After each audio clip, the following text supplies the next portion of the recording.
buat saya. Ini kalau pakai ukuran main bola, Maulid ini udah offset. Ya. Ini bukan sudah offset ini. Stadionnya ini Ustaz Nafis udah mau ditutup ini mestinya ini. Kita biasa punya tradisi Maulid Nabi itu kan bulan Rabiul Awal.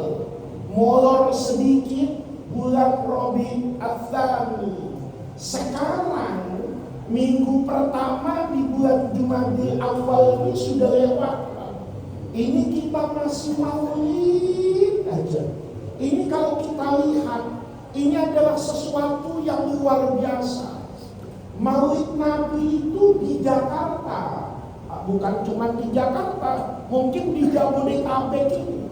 Ini kalau sudah masuk bulan Rabiul Awal, peringatan Maulid itu kayak nggak ada habisnya. Saya itu kiai masih punya undangan Maulid, itu perasaan saya tanggal 10 Maret atau di atas itu. Jadi saya waktu diundang tuh saya tanya, ini acaranya apa? Kata panitianya yang undang itu Maulid. Saya bilang kalau bisa acaranya mulai habis asar. Habis asar kita baca Maulid. Habis maghrib Isra Mi'raj, habis isya nunggu pengumuman hilal apa atau enggak. Karena itu udah di penghujung bulan apa itu? Sabar. Tapi kita bisa lihat itu, Maulid itu berhentinya itu cuma kalau masuk Ramadan. Tapi di luar itu orang Maulid itu enggak berhenti-berhenti. Apalagi masyarakat yang kulturnya itu kultur Betawi. Itu kalau disurvei, sayangnya belum ada orang yang survei begini ya. Survei siapa masyarakat umat Islam di dunia ini yang paling cinta mengekspresikan setiap kegembiraan dengan Maulid Nabi, saya yakin juara pertamanya orang Betawi. Saya yakin nih, maka kalau ada Betawi, kalau datang Maulid, itu Betawi palsu. Kalau Betawi yang asli pakai sok, itu Maulid gak bisa. Ayo coba, ya kalau kita ingat-ingat nih dalam keseharian kita, orang di Jakarta ini dulu kalau mau nikah, belum nikah. Biasanya tuh orang Betawi itu kalau nikah hari Jumat habis Jumatan. Ya, itu Betawi asli pakai sok. Ya, kalau Betawi sekarang pakai tak, bukan asli lagi, asli. Ya, jadi nikahnya itu hari Minggu. Kalau dulu itu mesti orang selesai Jumatan itu nggak bubar. Nanti akad nikah bisa di masjid atau di rumah orang yang mau mengakadkan anaknya. Itu biasanya habis Jumatan. Malam Jumatnya ini di rumah yang laki ini, calon pengantin laki itu kalau sudah niat besok pagi Jumat mau akad nikah, itu malamnya baca Maulid. Malamnya baca Maulid, itu ngumpulin tetangganya, kita tanya baca apa? Baca Maulid. Kenapa? Besok saya mau akad nikah. Kecuali yang nikah siri. Yang nikah siri jual janda, nah itu biasanya nggak baca Maulid. Ya. Tapi kalau nikah yang benar nih, nikah yang terang-terangan, sah secara agama dan negara, itu orang Betawi mesti baca Maulid. Nanti hari Jumatnya itu, habis Jumatan, sebelum angkah tukar, wazawajtuka, itu baca Maulid lagi. Coba itu baru mau nikah, sama nikah, sudah 2 kali baca Maulid. Nanti nih bergaul sama istrinya, tahu-tahu istrinya hamil. Nanti menuju bulan itu baca apa? Baca Maulid. Anaknya belum lahir, Pak. Ya, asal bininya perutnya udah gede nih 7 bulan. Nah ini kita bacakan apa ini? Maulid. Nanti anaknya lahir, akekahan itu baca apa itu? Baca Maulid lagi.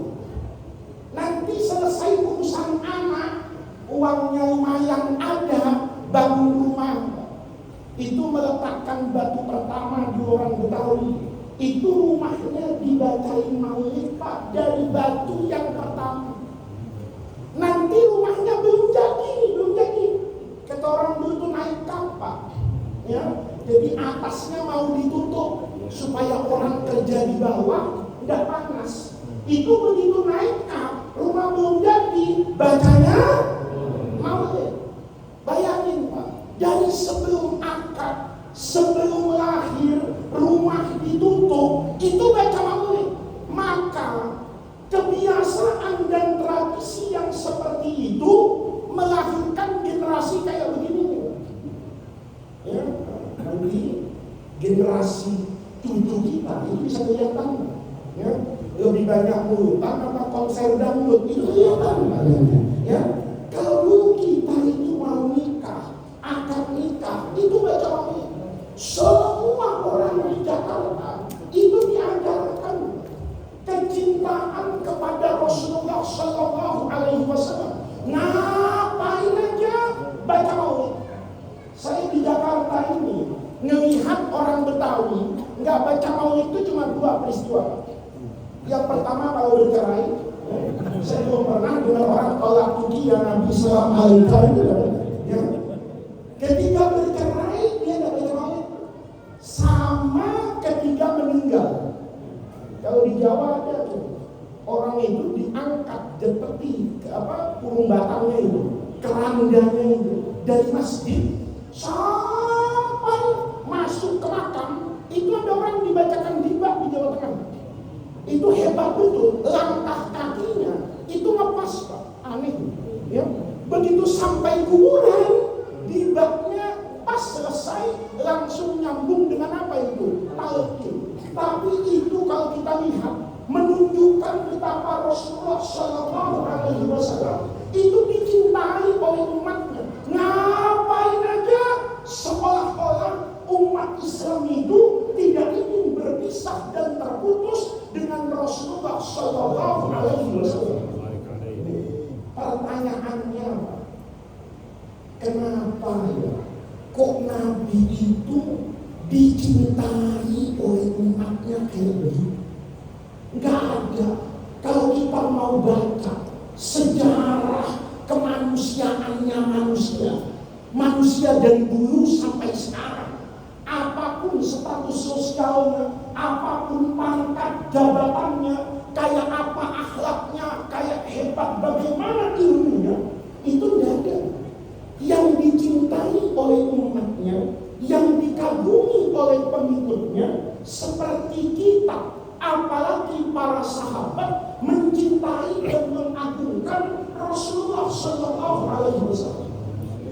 Di dalam Sahih Bukhari itu, sahabat Nabi yang namanya Sayyidina Urwah bin Mas'ud itu meriwayatkan hadis yang membalikkan logika kemanusiaan sepanjang masa terhadap kecintaan seseorang kepada siapapun yang dicintai. Kita ini kalau cinta itu ada masanya. Kayak makanan itu ada expired. Ya, contoh paling gampang istri kita. Kita malam pertama itu melihat perempuan paling cakep bini itu. Kapan? Malam pertama. Begitu angkah tuka wazawajtuka, bini kita keluar. Ini masih ingat gak nih? Yang kakek-kakek masih ingat gak kira-kira ya? Istri bapak itu kan, makanya orang-orang tua itu bilang enakan zaman Soeharto. Saya tanya kenapa Pak Haji? Bini gua masih kencang. Dulu waktu malam pertama itu melihat istri kita, ya si cantik-cantiknya perempuan itu istri kita. Malam pertama, begitu malam ke-1000, kata dia kenapa semua perempuan cakep ya? Itu malam keberapa Pak? Malam ke-1000. Malam ke-10.000 suka hilaf. Kucing dibedakin kayaknya lebih cantik dari istri kita. Kenapa? Karena cintanya sudah apa ini? Sudah terlalu lama. Ini logika Pak, semua begitu. Kita cinta sama istri kita hari ini di mata kita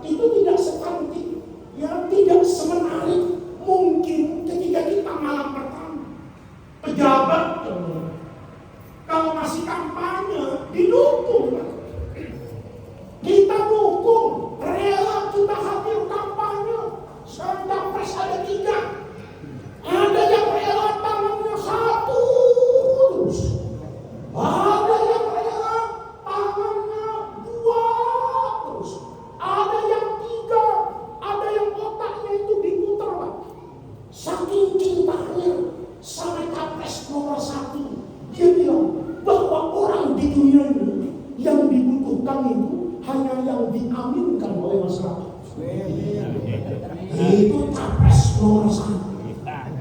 Kiainya dibisikin, lo kalau nomor 1 dapat apa? Innova. Gimana kalau nomor 2 Pajero? Gimana nomor 3? Sekarang kiai pinter Pak bikin kata-kata. Ada kiai yang bilang ceramah mau nerangkan Fadilatul Amin. Ini kiai tim sukses Pak. Yang satu ngomongnya tidak lagi, hanya orang mahfud lah yang nanti akan diganjar oleh Allah Subhanahu wa Ta'ala. Ada yang begitu. Ada kiai ngajarin Pak, saudara-saudara, kertas suara itu amanah di tangan Anda. Jangan sekali-kali menyia-nyiakan amanah yang Allah berikan kepada Anda. Kalau amanah nanti sudah datang kepada Anda tanggal 14 Februari, maka nomor 1 dibuka, nomor 2 dicoblos, nomor 3 dilipat masukkan. Ini kiai pendukung Prabowo. Itu kalau masih kampanye, siapapun kalau masih kampanye itu didukung, manis, hebat. Tapi suruh menjabat itu nggak pakai lama. Biasanya kalau sudah duduk mesti dimaki-maki. Kalau sudah berkuasa mesti dikritik. Kenapa? Cintanya habis. Maka logika kemanusiaan ini dipakai oleh siapa? Pemimpin Quraisy, namanya Abu Sufyan, masih belum Islam waktu itu. Kata Abu Sufyan bilang sama Urwah ini waktu itu juga belum Muslim. Kelebihannya Urwah ini tugasnya dulu di Pejaten, Pak. Ya, jadi kepala Badan Intelijen Quraisy. Ya, ini tugasnya dulu memata-matai semua penguasa yang ada di dunia. Maka Urwah itu seperti Iqbal itu, Pak, pergi kemana-mana. Pernah tinggal di Konstantinopel, melihat bagaimana kejayaan kekaisaran Romawi, bagaimana bangsa Romawi, bagaimana masyarakat yang ada di barat mengagungkan kaisar Romawi yang ada di Konstantinopel. Urwah juga diperintahkan oleh Abu Sufyan untuk datang ke kaisaran Persia, melihat bagaimana peradaban manusia yang paling maju di bagian timur yang diwakili oleh Imperium Persia ini, Al-Furs bahasa Arabnya. Urwah ke sana melihat bagaimana rakyat Persia mengagungkan kaisar Persia. Dia juga berangkat ke Afrika. Dia masuk ke Ethiopia, bertemu dengan yang bahasa Arabnya An-Najasyi, bahasa Latinnya Negus. Itu adalah raja yang paling hebat yang menguasai benua Afrika. Kata Abu Sufyan, Urwah, kamu kan pengalamannya cukup. Sekarang kamu saya tugaskan nih. Kemana Abu Sufyan? Kamu pergi ke Madinah. Kamu lihat sekarang ini kejadiannya ini menjelang akhir masa hidup Rasulullah di Madinah. Jadi kalau Nabi berdakwah di Mekah 12 tahun 8 bulan, kemudian Nabi di Madinah kira-kira 10 tahun, maka peristiwa yang saya ceritakan ini itu terjadi kira-kira Rasulullah itu sudah 21 tahun jadi Nabi. Kata Abu Sufyan, Urwah, sekarang ini Muhammad itu, kata Abu Sufyan, itu sudah jadi raja, sudah jadi pemimpin, sudah jadi kiai, lamanya 21 tahun. Sekarang kamu pergi ke Madinah, siapa tahu ada rakyat Madinah yang mulai kecewa dengan Rasulullah. Ini logika kemanusiaan. Kan sekarang banyak lah, Bapak lihat nih, tim sukses 3 capres. Ya, kan saya bukan kampanye, ngomong doang. Ya, coba Bapak lihat. 3 tim sukses pendukung capres itu dulunya kadang-kadang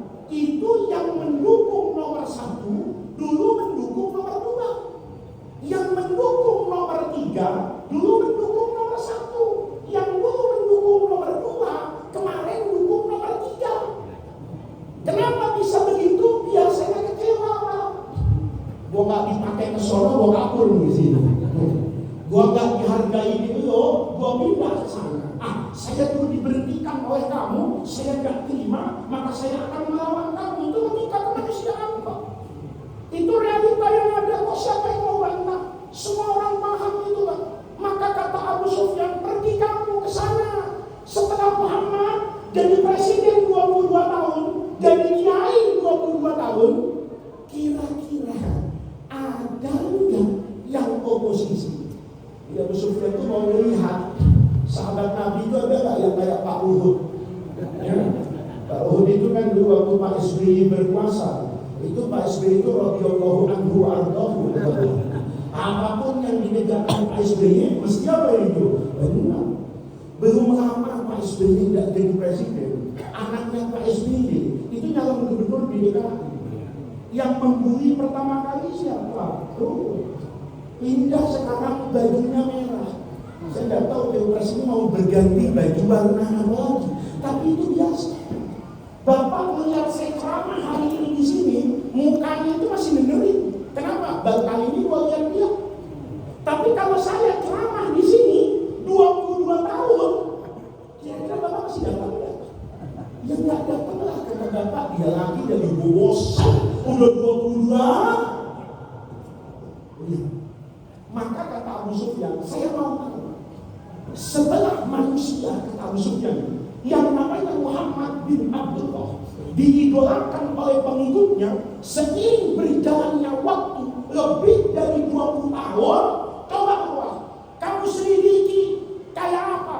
Kalau nanti sudah ada yang benci Rasulullah, sudah ada oposisi di Madinah, kita ajak koalisi, syukur-syukur mencapai 20% parlemen threshold, kita bisa calonkan nabi baru menyanyi kenabiannya Rasul. Logika. Maka agama itu dibangun dengan logika.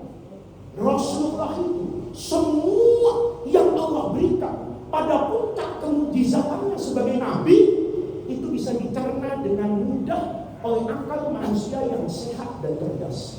Maka Urwah berangkat sesuai dengan tugasnya. Dia ngintipin kehidupan Rasulullah cukup lama Urwah.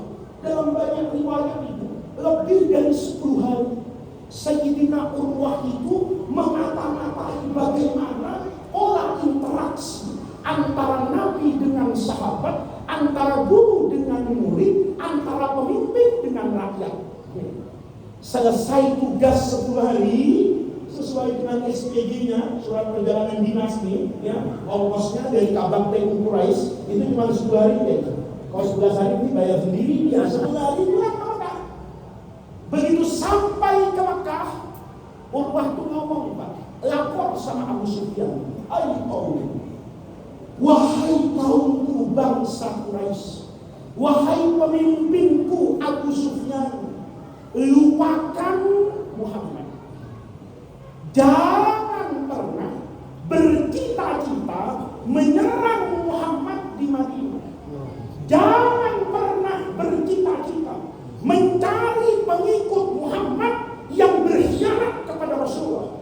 Jangan coba-coba cari rakyat Madinah yang benci dengan presiden Madinah Rasulullah Shallallahu Alaihi Wasallam. Kagak bakalan ketemu. Kata Abu Sufyan, apa buktinya? Kata Urwah, saya ini Abu Sufyan laqad wafatu.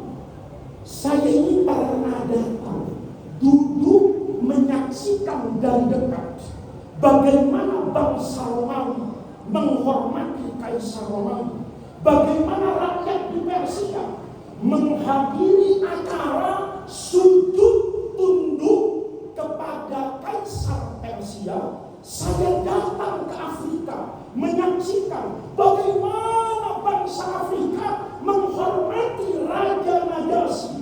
Tapi begitu saya datang ke Madinah, demi Allah, tidak ada di dunia ini pemimpin yang dihormati, rakyat yang menghormati pemimpin, rakyat yang mengagumi pemimpin, ma yu'azzimu ashabu Muhammadin sallallahu alaihi wasallam. sama bangsa Romawi, nyembah kaisar.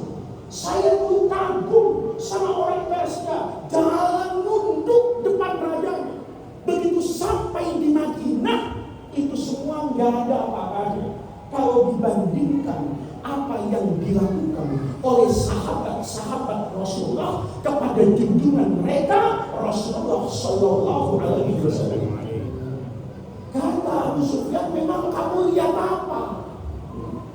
Kata Urwah, saya lihat pemandangan yang menakjubkan di kota Madinah. Kata Sayyidina, kata Abu Sufyan, pemandangan apa? Kata Urwah, matana khama Rasulullah Sallallahu Alaihi Wasallam mafamatan illa waqa'at fi yadi rajulin minhum fadallaka biha wajhahu wajib. Kata Allah, Rasulullah itu kalau ngajar itu semangat. Kayak saya ceramah lumayan semangat ya? Karena kalau ceramahnya semangat itu sehat ya? Jadi kiai itu gak usah olahraga, ceramah berdiri 2 jam, matiin AC sama kipas angin ya? Itu keringetan, kata dokter sehat. Beneran, saya kalau sakit di rumah itu terus panitia yang maksa supaya datang ceramah keringetan, anehnya semua ya? Jadi kalau ada kiai ya sakit itu datang ke pengajian ya? Tapi kalau nggak dikasih amplop kayaknya nggak sakit. Ini bapak-bapak. Kata Abu Sufyan, kata Abu Sufyan, Nabi itu kalau ngajar semangat, saking semangatnya dari mulut Rasulullah kalau ngomong itu keluar ludah. Apa bahasa Pangkalan ini? Nah, kalau orang tidur keluar ludahnya namanya ngiler. Nabi nggak pernah ngiler, gitu ya. Kalau Nabi ngomong itu ludahnya itu apa bahasa sini? Muncrat. Paham muncrat, bapak-bapak? Nabi itu kalau ngajar, kalau ngomong, saking semangatnya, itu Rasulullah kadang-kadang muncrat-muncrat. Apa yang terjadi kata Allah? Kalau Nabi muncrat-muncrat, itu sahabat lari di depan Nabi, rebutan, tangannya itu begini di depan mulutnya Nabi. Apa itu bahasa sini? Nadami, betul. Ini yang rumahnya suka banjir itu bocor, kalau gentengnya bocor, supaya airnya nggak kemana-mana, itu dikasih apa itu baskom, ember, itu namanya nadami. Jadi sahabat, kalau Nabi muncrat, itu tangannya nadamin ludahnya Rasulullah. Diapain itu ludah? Diapain? Fadallaka. Kalau cuma rusak tuh masalah. Dalaka itu kayak ibu-ibu pakai selingkar ya? Air di ludahnya Nabi lu banyak diginin. Bukan cuma juga supaya ludahnya Nabi itu terserap ke dalam apa itu? Pipi. Itu orang yang bilang ngambil barokah itu bid'ah, itu kurang pikir ya? Itu tabaruk sama kiai, tabaruk sama orang soleh, itu bid'ah. Itu ngajinya kurang malam ya? Atau sebelum pengajian selesai pulang ya? Atau kayak orang sekarang sering ikut khataman tapi nggak pernah khatam ya? Orang sekarang kayak istri ya, sering ikut khataman tapi saya ini kan ngajar di beberapa masjid di Jakarta. Pengajian itu aneh. Kalau tawakufan yang datang dulu. Kenapa? Karena dibagiin sarung. Tapi kalau ngaji biasa itu nggak sebanyak tawakuf. Ini orang yang suka ngajinya itu tawakufan doang bahaya loh. Ya? Ini ngajinya sepotong-potong, ilmunya sepotong-potong. Itu sahabat kalau tangannya ditadahin penuh dengan ludahnya Rasulullah, itu ludahnya Nabi jadi obat. Makanya zaman dulu Panadol nggak laku. Ya? Jadi dulu orang kalau pusing itu dekat sama Rasulullah. Dapat ludahnya Nabi diusap sembuh. Bapak nanti baca di dalam banyak hadis. Fuqaha itu, ahli fikih itu, ya, di bab tentang an-najasah itu ada khilaf. Kencing saya najis. Saya mohon maaf, kencingnya Habib juga najis. Biar kata kita hafal Quran, kencingnya najis. Kencingnya kita najis, kencingnya maling najis. Semua pokoknya yang namanya kencing orang, hukumnya najis. Biar kami baca dipakai najis, habis dan muntah, ya lebih najis lagi mungkin itu. Tapi semuanya itu ikhtilaf fi fadlatil anbiya. Kalau terkait dengan kencingnya Rasulullah, kencingnya Nabi itu najis atau tidak? Kan nggak ada, Pak. Kalau Bapak tanya nih sama teman-teman kita yang agamanya Nasrani, ada nggak dibahas kencingnya Nabi Isa hukumnya apa? Kencingnya Nabi Musa hukumnya apa? Jangankan diambil, Nabi Musa nya jadi hina-hina oleh Israel. Nabi Musanya itu kan dikatakan di dalam Al-Quran, kamu mau jadi kaum kalladzina adzau Musa, sering nyakitin nabinya. Kalau nabinya jadi sakitin, boro-boro Pak mau tabarruk sama Nabi. Tapi di dalam Ahlus Sunnah wal Jamaah, ini bukan ajaran nyeleneh, tapi karena Rasulullah punya makom yang berbeda dengan makomnya Faiz. Nabi itu betul basyaron, tapi hukumnya beda sama kita. Ya nggak boleh, asal Nabi kerjain, Bapak kerjain, nggak bisa. Ya, Nabi istrinya 9, Bapak bininya 4 kalau gaduh, 1 takbir, gitu lah.